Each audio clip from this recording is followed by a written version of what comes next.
Welcome to legal aids after college, एक और नए सेशन के साथ। और ये सेशन एक अपॉर्चुनिटी भी है। क्या है वो अपॉर्चुनिटी और कौन सी है वो अपॉर्चुनिटी, तो अपने सामने देखिए। ये अपॉर्चुनिटी है SEBI grade a law officer की। चलिए अब आपका टाइम वेस्ट नहीं करेंगे और हम सीधा इस अपॉर्चुनिटी को डिस्कस करेंगे। तो सबसे पहले मोस्ट इंपॉर्टेंटली आज हम क्या डिस्कस करने वाले हैं। तो आज के इस पूरे सेशन में हम डिस्कस करने वाले हैं भाई ये सिविल ऑफिसर होता क्या है जिसके बारे में ये पूरा सेशन है, राइट। अब ये पता चल जाएगा सिविल ऑफिसर क्या है, तो आई एम प्रीटी श्योर कि आप में से काफियों को इंटरेस्ट आ भी जाएगा।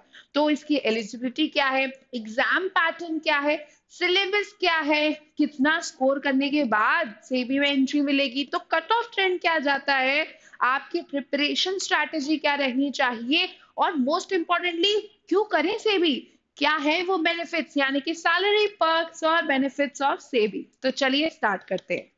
सबसे पहले सेबी क्या होता है, सेबी राइट। तो SEBI stands for security and exchange board of India. Security and exchange board of India की रिस्पॉन्सिबिलिटी है कि आपकी सिक्योरिटी मार्केट को जितना डेवलप कर सके और जितना प्रोटेक्ट कर सके, राइट। अब इस सिक्योरिटी मार्केट के डेवलपमेंट और प्रोटेक्शन के लिए लोगों की जरूरत भी पड़ती है। ऐसी ही एक इंपॉर्टेंट पोस्ट है जिसे हम बोलते हैं SEBI grade A assistant manager, जहां और आम भाषा में लॉ ऑफिसर्स, राइट। हर वो स्टूडेंट जो लॉ फील्ड का है वो इस पोस्ट के लिए डायरेक्टली अप्लाई कर सकता है और सीधा सीधा security and exchange board of India का पार्ट बन सकता है।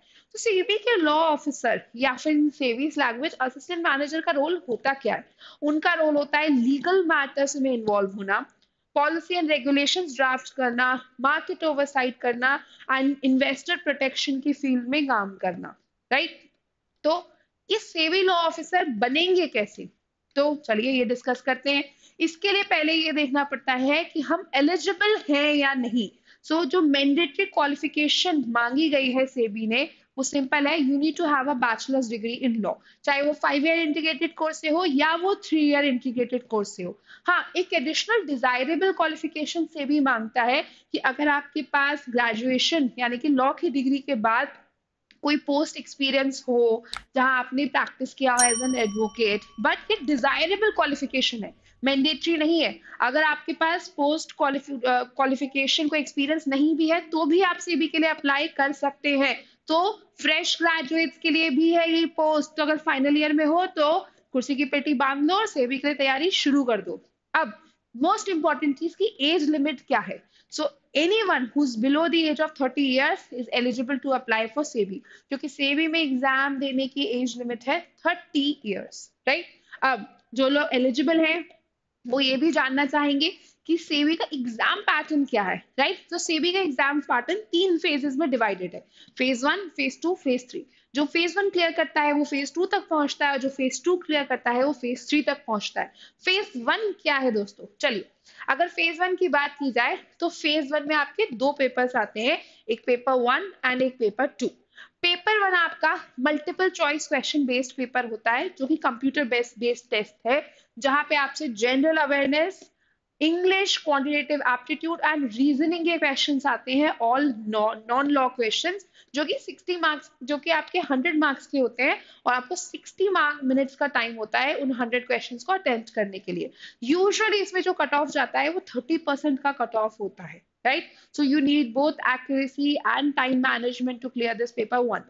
अब फेज 1 में एक और पेपर होता है जो कि होता है आपका पेपर 2। पेपर 2 में भी आपके मल्टीपल चॉइस क्वेश्चंस आते हैं, टोटल 100 क्वेश्चंस आते हैं और आपको टाइम मिलता है 40 मिनट्स, राइट, जिसमें यूजुअल कट ऑफ जाता है आपका 40%। But always remember negative marking दोनों ही पेपर 1 पेपर 2 में है, तो एक्यूरेसी एंड टाइम मैनेजमेंट दोनों ही इंपॉर्टेंट है। अभी जो आपका पेपर 2 आता है उसमें आपके लॉ बेस्ड क्वेश्चंस आते हैं, राइट। अब लॉ बेस्ड क्वेश्चंस क्या है वो हम सिलेबस डिस्कस करते वक्त आपसे बताएंगे, ठीक है। फिर जो फेज 1 क्लियर करता है वो फेज 2 तक पहुंचता है। फेज 2 में भी आपके 2 पेपर्स होते हैं, पेपर 1 एंड पेपर 2।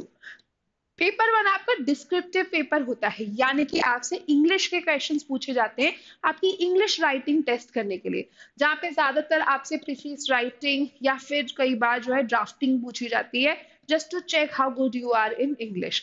ये 60 मार्क्स 60 मिनट्स का आपको टाइम मिलता है इस पूरे पेपर को अटेम्प्ट करने के लिए, जहां आपके लिए आपको डिस्क्रिप्टिव आंसर्स देने होते हैं।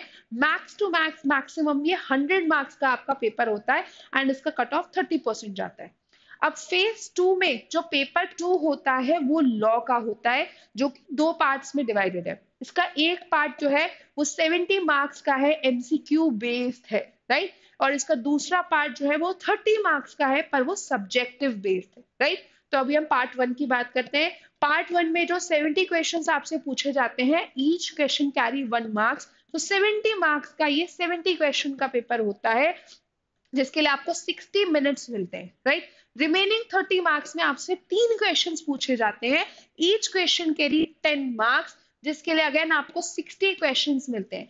यूजुअली पेपर 2 का कट ऑफ 40% जाता है और पेपर 1 एंड पेपर 2 का एग्रीगेट कट ऑफ 60% जाता है, राइट। जो स्टूडेंट फेज 2 क्लियर करता है वो फेज 3 तक पहुंचता है, जो कि आपका फाइनल फेज है, that is a interview round. Interview Hindi and English दोनों ही लैंग्वेजेस में होता है, 20 to 45 मिनट्स लास्ट करता है, और पूरे सिलेक्शन में इंटरव्यू का वेटेज 15% होता है।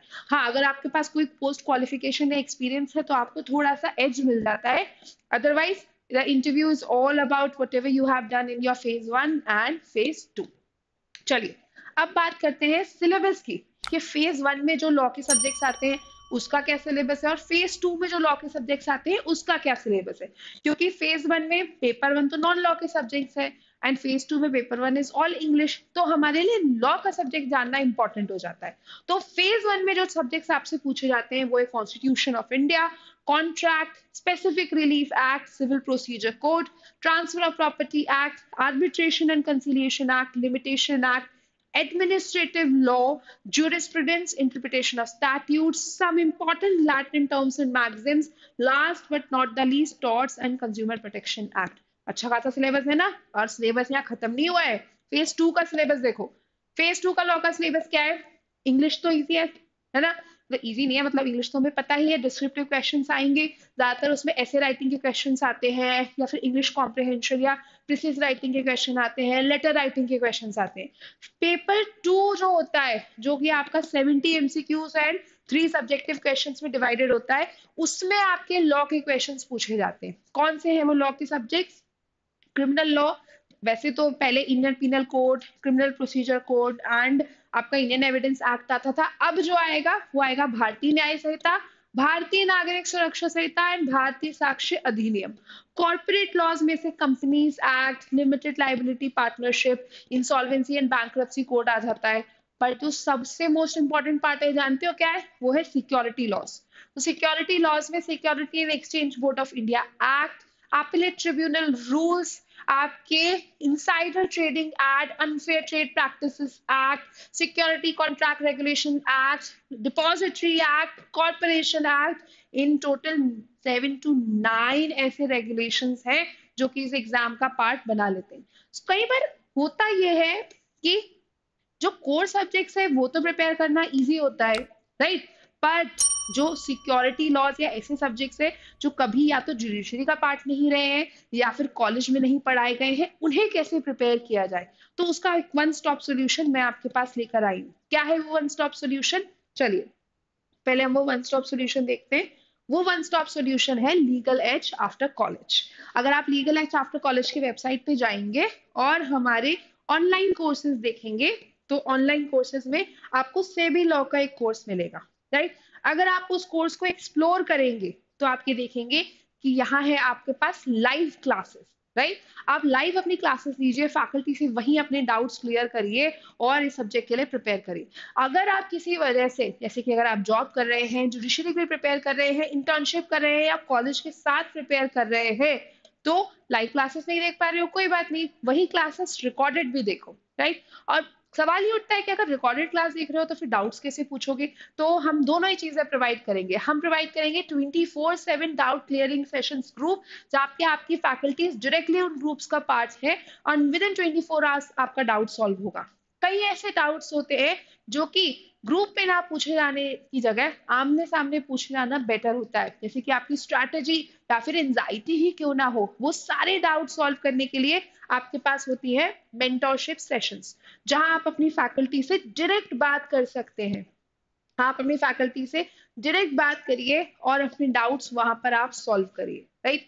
क्लासेस हो गई, कंसेप्ट समझ में आ गया, डाउट भी सॉल्व हो गए, पर जानते हैं सबसे बड़ी दिक्कत कहाँ आती है? सबसे बड़ी दिक्कत आती है इस चीज में कि मटेरियल कहाँ से कलेक्ट करें, क्योंकि मैक्सिमम टाइम जो है रिसोर्सेज कलेक्ट करने में लग जाता है। रिसोर्सेज कलेक्ट होने के बाद सिलेबस जो है फिर बचे हुए टाइम में कंप्लीट नहीं हो पाता है, या फिर इनफ रिविजन नहीं हो पाता, या इनफ प्रैक्टिस नहीं हो पाती है। तो वो सारा का सारा प्रॉब्लम आपका हम सॉल्व किए देते हैं। हम आपको मटेरियल भी प्रोवाइड करेंगे जो स्पेसिफिकली सेबी को ध्यान में रख के डिजाइन किया गया है। तो उसमें सिक्योरिटी रेगुलेशन से लेके सारे वो सब्जेक्ट्स है जो आपके फेज 1 फेज 2 में पूछे जाते हैं, यानी कि general awareness, quantitative aptitude, reasoning and English, ये सब कुछ आपकी मटेरियल एंड क्लासेस में कवर होगा।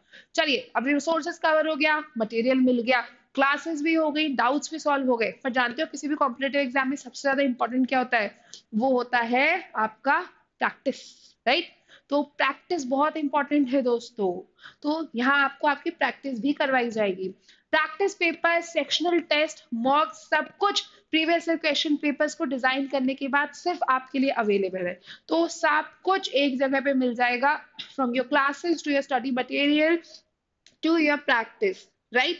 अब सवाल ये उठता है कि क्यों किया जाए ये कोर्स, तो उसकी एक झलक मैं यहाँ आपके सामने लेकर आई हूँ। ये है एलएसी की सक्सेस स्टोरी, राइट।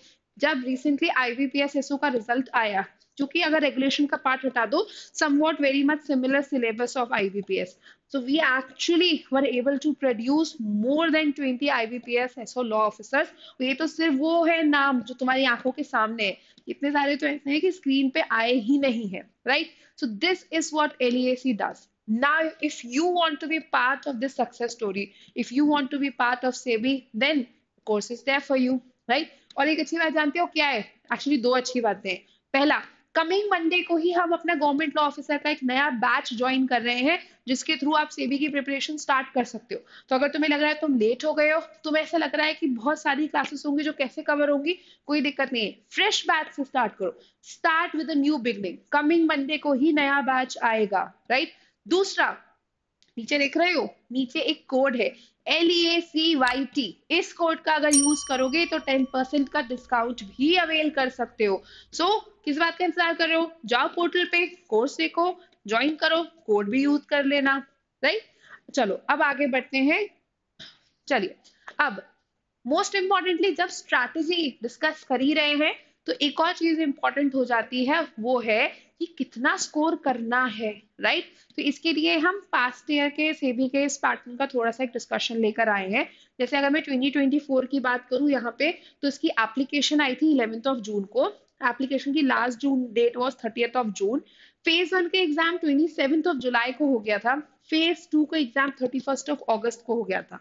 और अगर मैं कट ऑफ की बात करूं, तो 2020 में इसका कट ऑफ गया था 71.07, 2022 में 69.08, 2023 में 69.61 और 2024 में 71.76। सो यहाँ पे हमें दो बातें पता चलती हैं कि अगर नोटिफिकेशन के ट्रेंड को देखोगे, तो इस बार का सेबी का notification last week of June को एक्सपेक्ट किया जा सकता है। और अगर कट ऑफ के ट्रेंड को देखोगे, तो कट ऑफ इतना इजी नहीं है। इसे क्लियर करने के लिए मेहनत तो देखो दोस्तों आपको करनी ही पड़ेगी। तो वो मेहनत सही डायरेक्शन में हो, इसके लिए प्रिपरेशन स्ट्रैटेजी पता होना बहुत जरूरी है। क्या है आपकी प्रिपरेशन स्ट्रैटेजी? सबसे पहले स्टार्ट अर्ली। वेट मत करो कि नोटिफिकेशन आएगा उसके बाद स्टार्ट करोगे, अभी से प्रिपरेशन अपनी स्टार्ट कर लो। उसमें सबसे पहले समझो कि एग्जाम का पैटर्न क्या होता है, एग्जाम का सिलेबस क्या होता है, राइट। उसके बाद अपने लिए एक स्टडी प्लान क्रिएट करो, जहां पे की सब्जेक्ट्स पर सबसे ज्यादा फोकस करो, किस सब्जेक्ट से कितने ज्यादा क्वेश्चंस पूछे जाते हैं। और ट्राई करो कि फेज 1 एंड फेज 2 के सब्जेक्ट को अगर पैरेलली स्टडी कर सकते हो, तो फेज 1 के नॉन लॉ के सब्जेक्ट्स तो पढ़ने ही पढ़ने हैं, नो मैटर व्हाट। फेज 1 के नॉन लॉ के सब्जेक्ट्स भी पढ़ने हैं, साथ ही साथ फेज 2 के कुछ सब्जेक्ट्स को पढ़ते चलो, जैसे कि सेबी के रेगुलेशन, क्योंकि उन पे डिस्क्रिप्टिव क्वेश्चंस बनते हैं, राइट। तो फोकस ऑन की subjects, but make sure you choose your resources very wisely. Personal experience से बता रही हूँ, कई बार हम अपने रिसोर्सेज पे इतना ज्यादा टाइम वेस्ट कर देते हैं ये सोचने में कि कहीं कुछ मिस नहीं हो जाए, कि हमारे पास रिवीजन और प्रैक्टिस के लिए ज्यादा टाइम नहीं बचता है, राइट।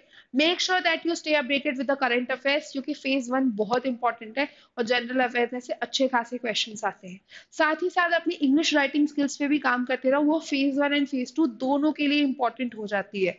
अपनी पूरी प्रिपरेशन स्ट्रैटेजी को टाइम मैनेजमेंट के साथ ध्यान रखना, कि आपको यूजुअली अगस्त में आपका फेज वन, यूजुअली हाँ जुलाई एंड में आपका फेज वन होता है, तो जितना भी टाइम आपके पास है उसमें फेज वन की तो तैयारी करो ही करो, साथ में फेज टू के एटलीस्ट 50% ऑफ द सिलेबस खत्म कर लो, क्योंकि जब फेज वन का एग्जाम खत्म होगा उसके बाद फेज टू में सिर्फ 1 महीना होता है, विच इज अभी लग रहा है पर उस समय बहुत कम होता है, right.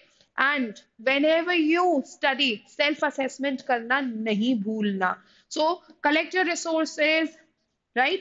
Finish your syllabus in time, make sure you do the revision and make sure you practice a lot, right? और पूरा शेड्यूल बनाते वक्त टाइम का जरूर ध्यान रखना कि फेज वन आते आते जो है तुम्हारा पूरा का पूरा फेज वन तो रेडी हो ही हो, साथ में फेज टू भी 50% रेडी हो, राइट। और अगर लग रहा है कि रिसोर्सेज में कोई हेल्प चाहिए, सब्जेक्ट में कोई हेल्प चाहिए, कंसेप्चुअल क्लैरिटी में कोई हेल्प चाहिए, या प्रैक्टिस के लिए मटेरियल और गाइडेंस चाहिए, so you can always reach out to us 6363286363 and course जरूर एक्सप्लोर कर लेना, and don't forget LEACYT to avail 10% of the discount, right. चलो अब मुझे बताओ कितने लोग इसके बाद डिसाइड कर चुके हैं कि नहीं सेबी का एग्जाम तो देना ही है।